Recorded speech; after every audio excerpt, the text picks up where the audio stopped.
David Daleiden's undercover videos reveal the inner workings of the abortion industry. Last week, I spoke with an expert on the issue, the woman who wrote the book about Planned Parenthood's founder, Margaret Sanger. Joining us now is Angela Franks, author of Margaret Sanger's Eugenics Legacy, The Control of Female Fertility. Thanks for coming back to the program. Glad to have it. You looked at these David Daleiden videos. What do you think?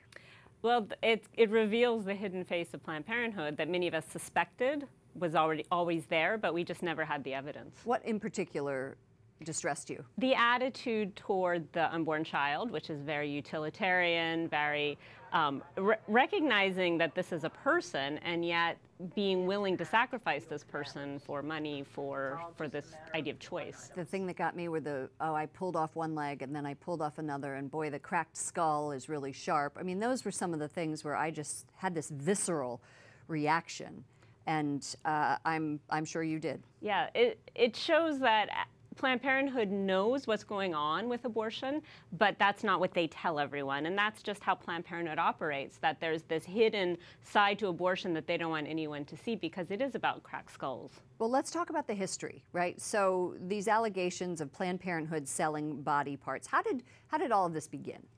The videos are these undercover videos where they're portraying themselves as being involved in this business of selling fetal parts to researchers. And there's been suspicions that Planned Parenthood was actually getting revenue from this over and above covering expenses, but we never had the evidence. And I think that is still being decided in the courts. It is something that is not, I think the Planned Parenthood would deeply disagree with. How do you think Planned Parenthood is going to evolve in the coming years, particularly in this current political environment?